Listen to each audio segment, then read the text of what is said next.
video kali ini, Markus Prasojo membicarakan wilayah Israel bagian utara. Pada zaman 800 tahun sebelum Masehi, dikenal dengan nama Kerajaan Israel Utara yang terdiri dari 10 suku Israel. Nah, kali ini, video Markus Prasojo akan membahas seputar perjalanan ziarah Holy Land. Simak berita lengkapnya di serial video berikutnya ya. Tapi sebelum kita mulai, tolong subscribe dan nyalakan tombol notifikasinya, agar Anda tidak ketinggalan video-video selanjutnya.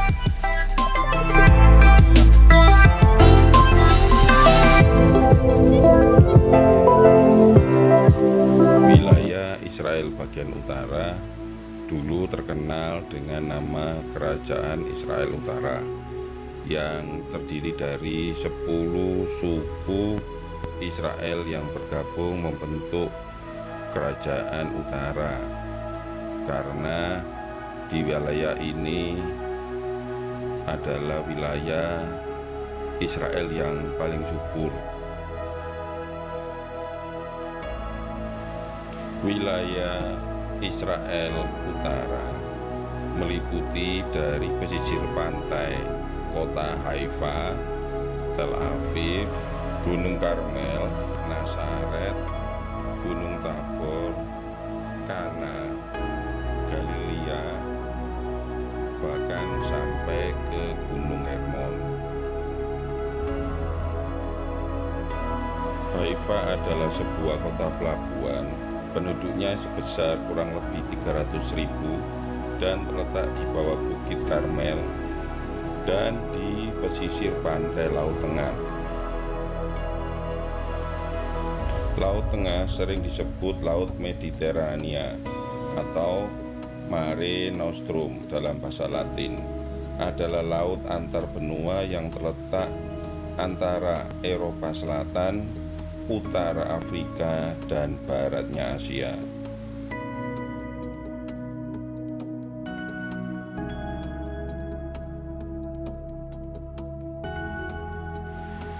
Bukit Karmel juga termasuk wilayah kota Haifa. Jadi posisinya ada di atas karena berupa bukit atau gunung. Bagi mereka yang dari bawah bisa ke Bukit Karmel ini memakai kereta gantung. Di Bukit Karmel terdapat gereja namanya Gereja Setelah Maris. Yang ada di altarnya terdapat gua dan patung Nabi Elia. Disinilah tempat di mana Nabi Elia pernah berkarya di Gunung Karmel atau bertapa.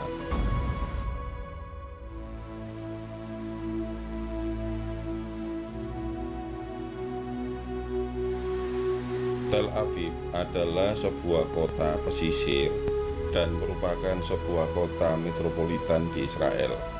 Selama 8 bulan dari bulan Mei sampai Desember 1948 sampai dengan direbutnya Yerusalem, Tel Aviv merupakan ibu kota de facto Israel secara hukum.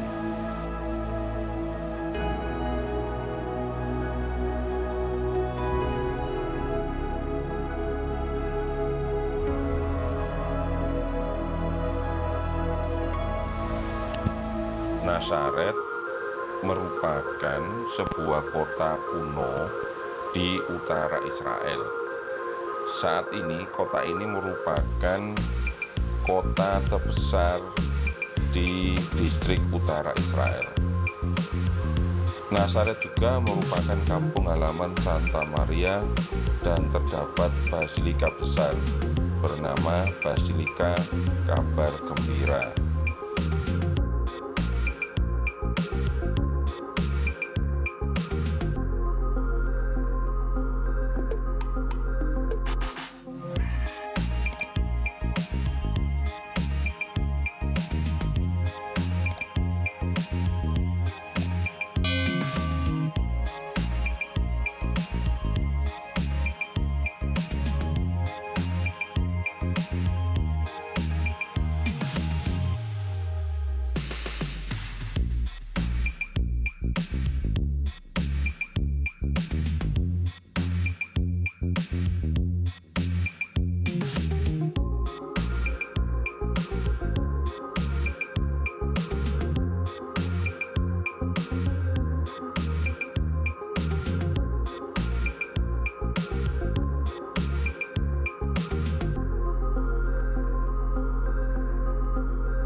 Di Gunung Tabor adalah tempat transfigurasi Yesus, suatu peristiwa di mana Yesus dimuliakan di gunung ini, serta bertemu dengan Musa dan Elia di atas gunung ini.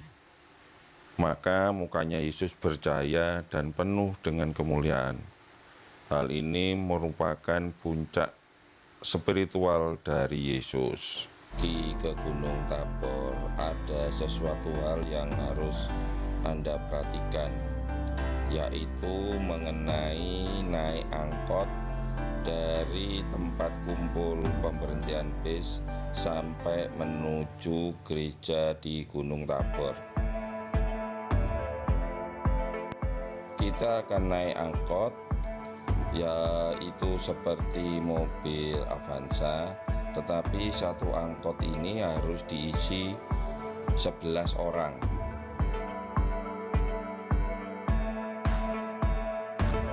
Jangan lupa tempat pemberhentian di Gunung Tabor adalah di gereja Katolik. Jadi mulut kita selalu bilang Katolik kepada pihak supir orang Palestina.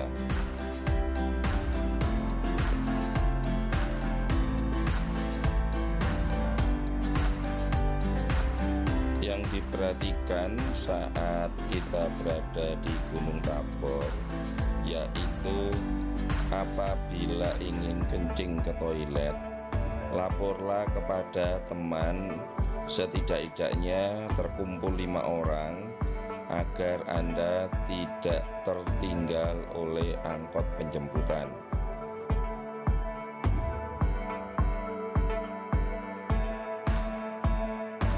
Di saat turun dari Gunung Tabor menunggu mobil penjemputan, saya harapkan Anda harus komplit. Jangan sampai ada teman kita yang tertinggal.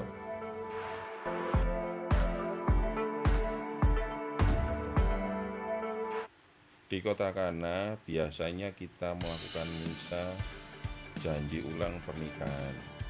Bagi mereka yang suami istri saat Holy Land diwajibkan pakaian seragam atau berpakaian yang sesuai dari keinginan mempelai.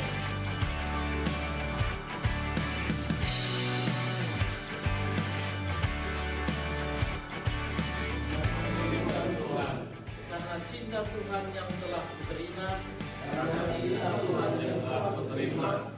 sudah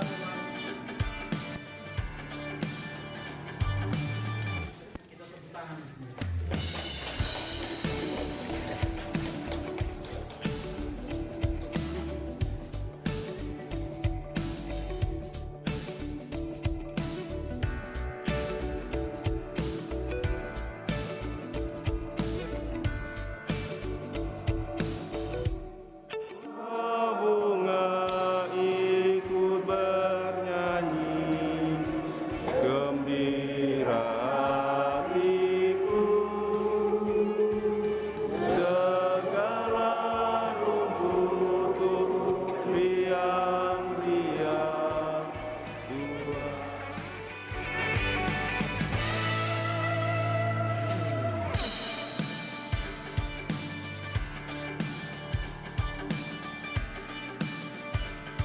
Danau Galilea atau Laut Tiberias pada zaman Yesus dikelilingi oleh suatu tempat yang penuh misteri dan mujizat, termasuk kota Kafarnaum ada di daerah Danau Galilea.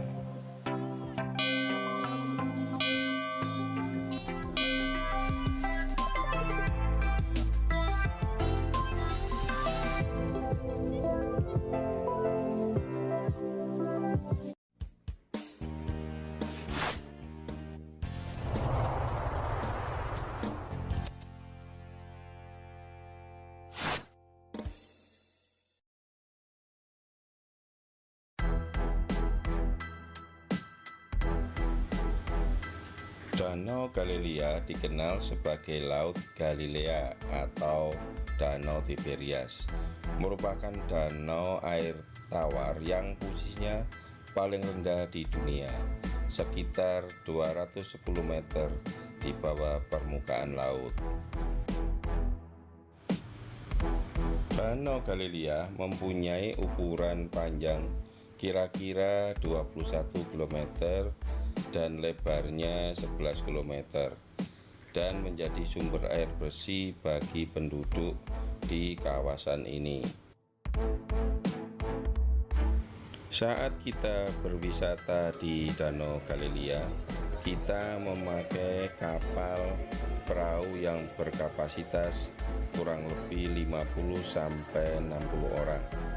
Di dalam kapal atraksinya banyak sekali, termasuk memberi makan burung, berfoto-foto, bernyanyi, berjoget, dan kita bisa melakukan suatu hal kesaksian di dalam Injil tentang kejadian-kejadian apa saja yang ada di Danau Galilea.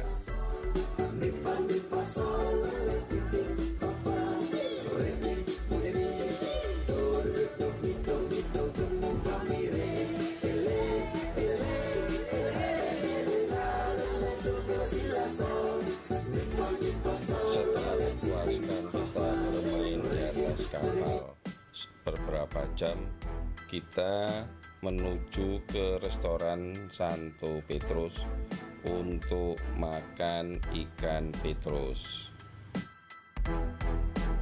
Ikan Santo Petrus merupakan hidangan terpopuler di restoran tepi Laut Galilea. Ikan Santo Petrus itu lezat apabila digoreng dalam keadaan segar dan ditambahi kecap atau sambal terasi bawaan kita dari Indonesia.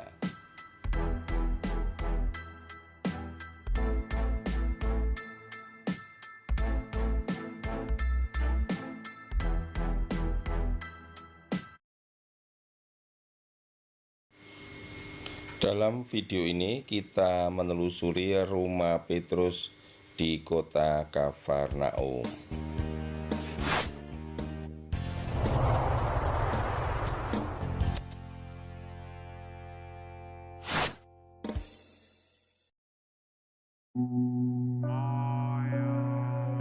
Sebelum kita lanjut, jika Anda menyukai video ini dan ingin menonton lebih banyak lagi video Tentang perjalanan ziarah Holy Land kita, silakan klik terlebih dahulu tombol like dan subscribe sebagai tanda support pada channel ini.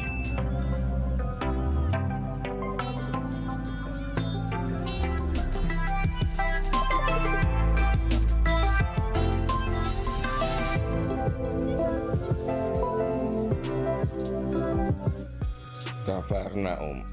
Dahulu kota ini merupakan sebuah kota nelayan yang cukup ramai pada zaman Yesus. Yesus banyak berkarya dan membuat mujizat di kota ini. Maka kota ini terkenal dengan nama kota Yesus.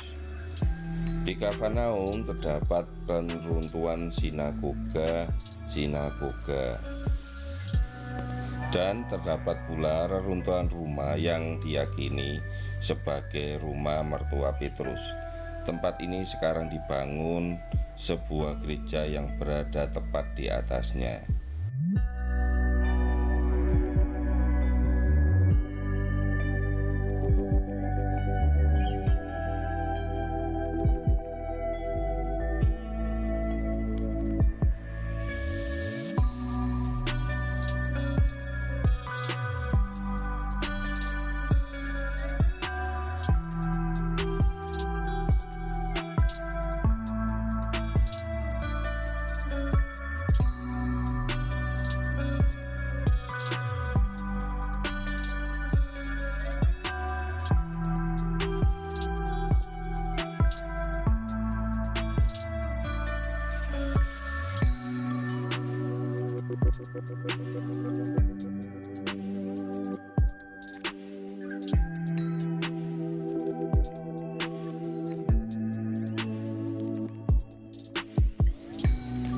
Di Kafarnaum terdapat pula patung Petrus di halaman yang luas. Sungguh kesempatan yang mengesankan kita bisa melihat tempat ini.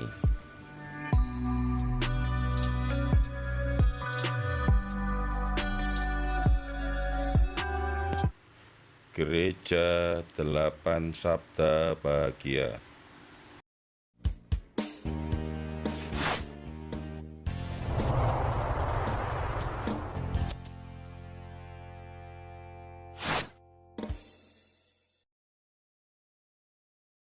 Sebelum kita lanjut, jika Anda menyukai video ini dan ingin menonton lebih banyak lagi video Tentang perjalanan ziarah Holy Land kita, silakan klik terlebih dahulu tombol like dan subscribe sebagai tanda support pada channel ini.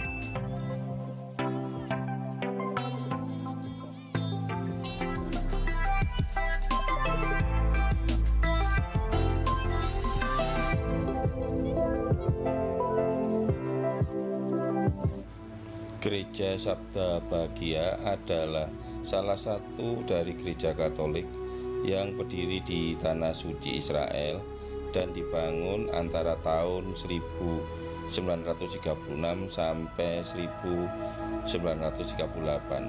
Gereja ini berbentuk segi 8 yang melambangkan 8 Sabda Bahagia. Tempat ini diyakini sebagai tempat Yesus menyampaikan sabda-sabda bahagia ketika Yesus berkhotbah di atas bukit. Gereja Sabda Bahagia terletak menghadap ke Danau Galilea yang disebut dengan Bukit Sabda Bahagia. Lokasinya dekat dengan Takba dan Kafarnaum.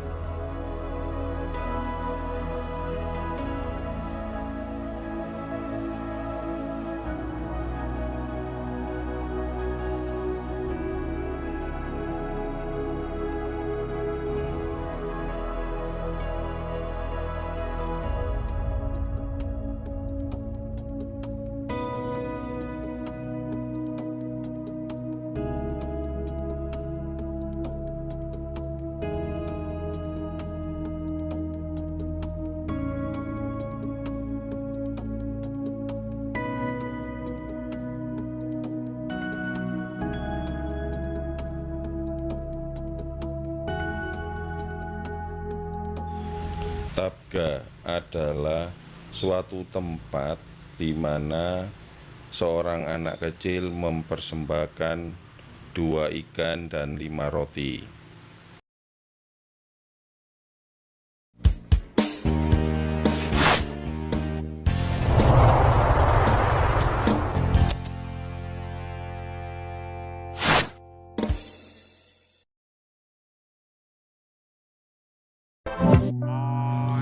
Di Tabga ada gereja penggandaan roti dan ikan.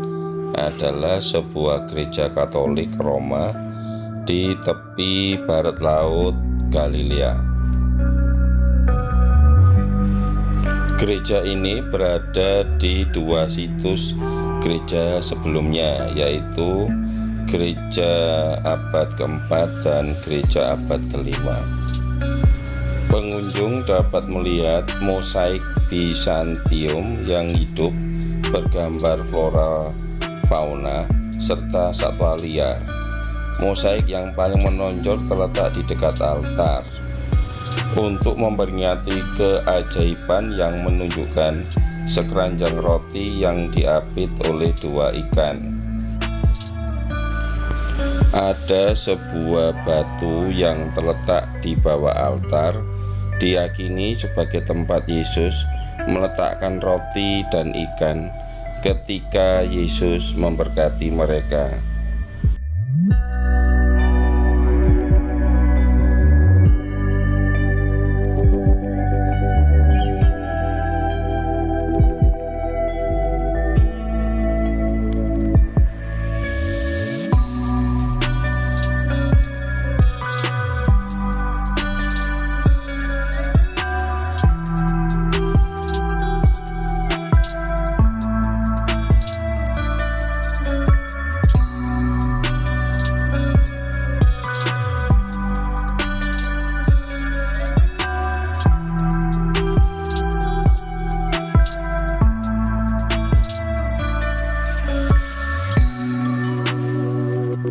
Mosaik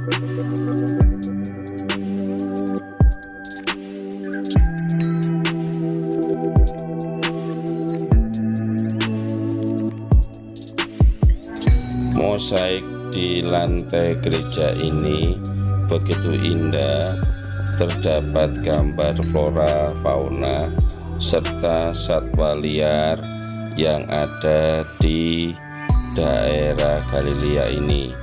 Ini adalah bukti mosaik-mosaik yang dibuat oleh gereja pada abad keempat dan kelima.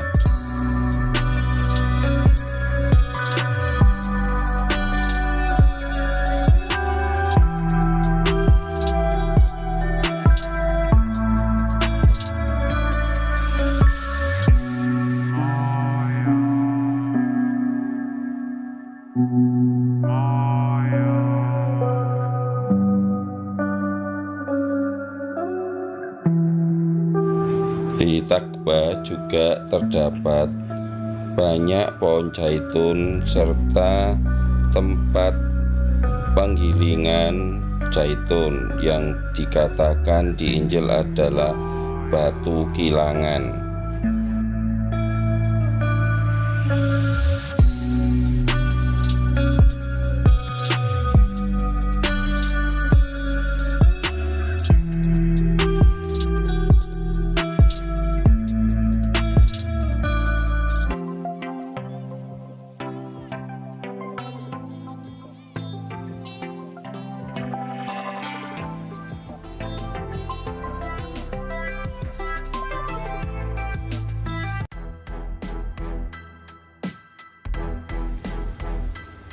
Gereja Primat Santo Petrus adalah gereja Fransiskan yang terletak di pantai barat laut Danau Galilea.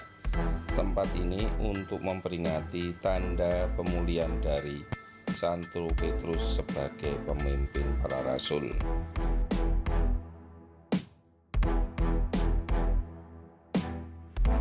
Setelah kematian dan kebangkitan Yesus dari kubur, Petrus belum pernah mengalami panggilan atau penglihatan Yesus telah bangkit. Atas keputusasaannya, kembalilah Petrus menuju Galilea dan bergejala seperti biasa sebagai seorang nelayan. Disinilah Yesus menampakkan diri dengan cara semalaman Petrus menjala tidak dapat ikan, dan di saat itu Yesus menampakkan diri untuk memberitahu Petrus dengan mundur ke belakang dan menaburkan jalannya, dan jalannya penuh dengan ikan. Di saat Yesus membakar ikan dan memecah-cahkan roti, baru sadar itu Yesus telah menampakkan diri pada Petrus. Lalu melompatlah Petrus dari kapal menuju Yesus, dan disinilah peristiwa Yesus menguatkan Petrus agar kembali untuk mengembalakan domba-domba Yesus.